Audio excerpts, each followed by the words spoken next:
Hey, movers and shakers, welcome to another exciting episode of the Seven Figure Moving Camp. We're going to be doing this old school. We'll just do talking head videos like I did back in the old days when I first started. You know, no fancy thises and that's and the other things, no fancy cuts, no editing, just me doing this. So thought I'd get into it. But let me ask you, have you ever thought about becoming a mover as an employee, like actually being hired as a mover? Have you ever wanted to get into the moving business and work as a mover and make the big bucks like you see some of the big guys talk about? Well, I'm going to be talking about the pros and cons of working as a mover today.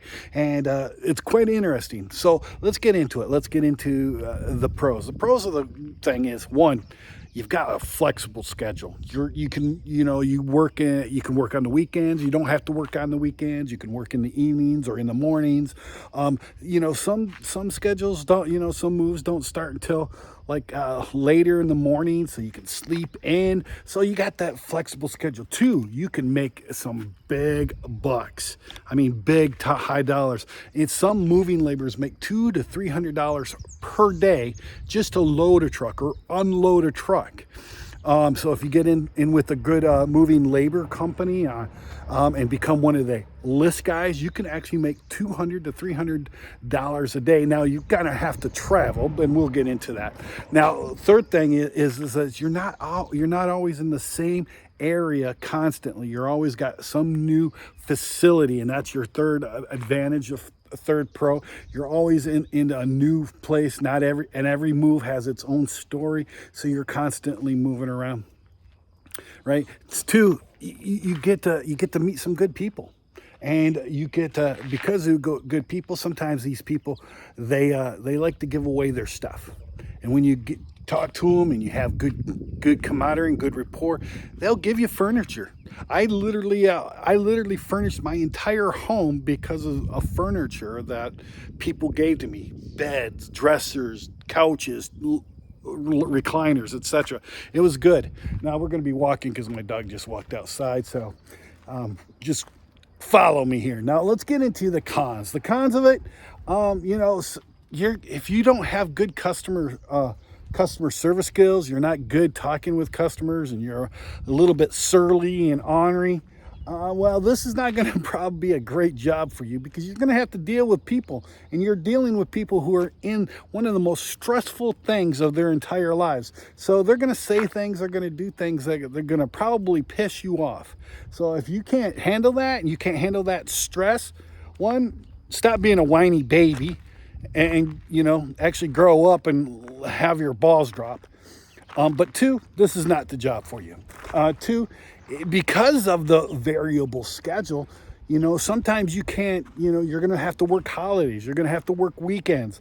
You're going to have to work when people are out on the boat or barbecuing. You're going to probably have to work, because most people move during the holidays, or when they could take off time from work, or if their kids are not in school, or if it's during the school time. So you're going to have to work on those holidays. Two, it's hard work. This is not easy work. You've got to have a good sound body, good sound and be physically fit. And if you're not physically fit, not good. The last con is if you're one of these little guys who like to partake in the 420, if you like to do some of the devil's lettuce, well, I'm going to tell you right now, this is not a good job for you, because you're going to be damaging things. And that's another con is damage. You're going to be responsible for damage in a lot of companies. A lot of companies will fire you right offhand just because you do a lot of damage, or think you can't get away with the excuses. And if you try to hide the damage from the customer, it just makes the situation worse. So if you're one of these guys that don't have, very high morals and ethics, now this shouldn't be the job for you, because damage is going to occur. No matter how good you are, no matter how great of a mover you are, eventually you're going to have some damage. Right?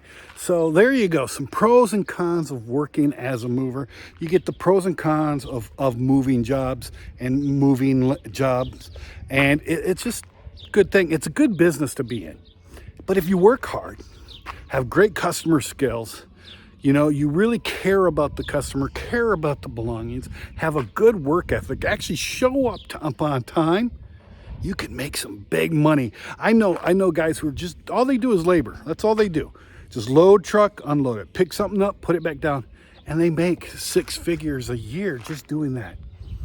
Now, are you going to do that? I can't guarantee it, but if you work hard and you got a good mental fortitude and you're happy-go-lucky and you got a positive outlook and you got good work ethic, you could probably get pretty close to it. Anyway, guys, thank you. I like you. I love you. If you want to know more about this situation, you want to read, I have a good article I just posted up on my website that you can go look. I'll leave a link to that down in the description below. You can go read that article and actually learn more about the pros and cons.